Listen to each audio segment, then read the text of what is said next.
মাত্র 1 কাপ আটা দিয়ে সকালের ব্রেকফাস্ট কিংবা বিকালের জলখাবার কিংবা বাচ্চাদের স্কুলের টিফিন সব কিছুই কিন্তু এই একটা রেসিপিতেই বানিয়ে নিতে পারেন। গরম তুলতুলে এই রেসিপিটি মুখে দেয়া মাত্রই মিলিয়ে যাবে। নমস্কার বন্ধুরা, মৌসুমি কিচেন অ্যান্ড ব্লগে আপনাদের সবাইকে স্বাগত। আশা করি আপনারা সবাই ভালো আছেন, আমিও ভালো আছি। এর সাথে রয়েছে খুব লোভনীয় মিষ্টি রেসিপি এই একই জিনিস দিয়ে। রেসিপিগুলি পুরোটা দেখার অনুরোধ রইল।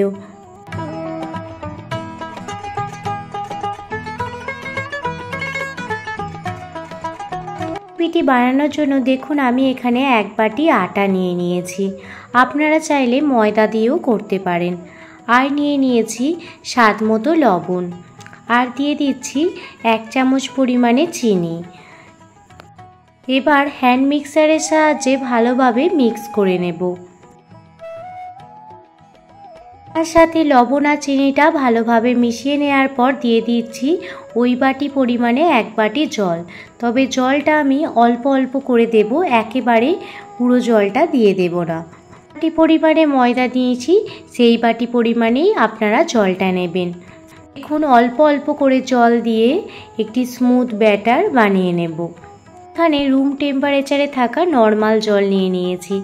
আপনারা চাইলে জলের পরিবর্তে দুধেরও ব্যবহার করতে পারেন। অল্প অল্প করে জল দিয়ে এর একটা ঘন ব্যাটার তৈরি করে নিতে হবে। এখন ব্যাটারটি রেডি হয়ে গেছে। এবার 10 মিনিটের জন্য ব্যাটারটি ঢাকনা দিয়ে ঢেকে রেখে দেব। এই সময় আমি একটি চাটনি বানিয়ে নেব। তার জন্য দেখুন গ্যাসেতে কড়াই বসিয়ে দিয়েছি, আর কড়াইতে দিয়ে দিলাম 2টো শুকনো লঙ্কা আর একটা টমেটো। শুকনো লঙ্কা আর টমেটোটা ভালোভাবে সেঁকে নিয়েছি। এরপর টমেটোর খোসাগুলো ছাড়িয়ে নিচ্ছি। আর দেখতেই পাচ্ছেন শুকনো লঙ্কার গাগুলোও কিন্তু কালো হয়ে গেছে। টমেটোর খোসাগুলো ছাড়িয়ে নেওয়ার পর একটি ছুরি দিয়ে টমেটোটা ছোট ছোট টুকরো করে কেটে নেব।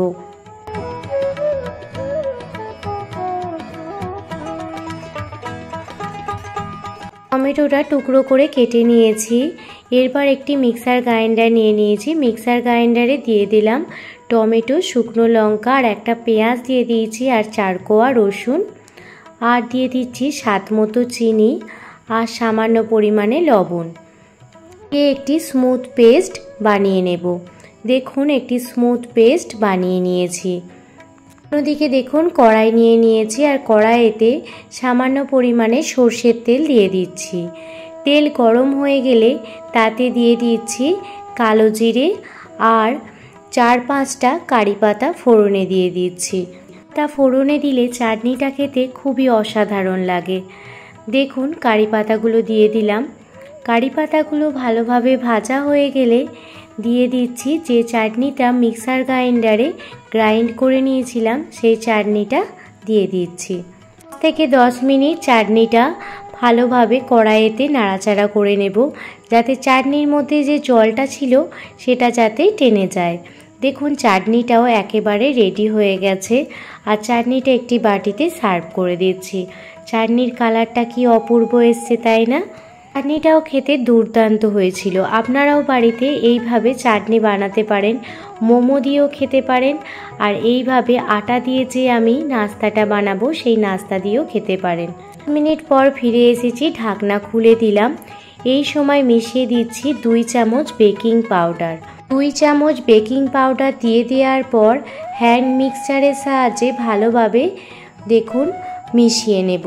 আর আপনারা দেখতেই পাচ্ছেন আটার ব্যাটারটি কতটা পরিমাণে ফ্লাফি হয়ে গেছে। বেকিং পাউডারটা দিয়ে দেওয়ার পর ভালোভাবে মিশিয়ে নিতে হবে, যাতে বেকিং পাউডারটা কোনো রকম দলাভাগ না থাকে। আপনারা দেখতেই পাচ্ছেন আটার ব্যাটারটি ফুলে কিন্তু ডবল হয়ে গেছে। আপনাদের ব্যাটারের ঘনত্বটাও একবার হাতা দিয়ে দেখাচ্ছি যে কেমন হবে। খুব মোটাও নয়, আবার খুব পাতলাও নয়। দেখুন একটি তাওয়া নিয়ে নিয়েছি। তাওয়াটা ভালোভাবে গরম হয়ে গেলে সাদা তেল ব্রাশ করে নিচ্ছি। তেল গরম হয়ে গেলে 1 হাতা ব্যাটার দেখুন দিয়ে দিলাম তাওয়ার ওপর। ব্যাটারটি ছড়িয়ে দেওয়ার কোনো প্রয়োজন নেই। ব্যাটারটি দিয়ে দেওয়ার পর মিডিয়াম ফ্লেমে রেখে দেবেন, আর দেখবেন এই রকম ছোট ছোট বাবলস আসা শুরু হয়ে গেছে। গ্যাসের ফ্লেম মিডিয়াম টু লো করে রেখে আপনাদের এই ব্রেকফাস্টগুলি বানিয়ে নিতে হবে এবং টেস্টি ব্রেকফাস্টটি 1.5 মিনিটেই কিন্তু একেবারে তৈরি হয়ে যায়। এখন একেবারে পিঠাগুলো বানিয়ে নিয়েছি আর কতটা সুন্দর হয়েছে আপনারা দেখে বুঝতেই পাচ্ছেন।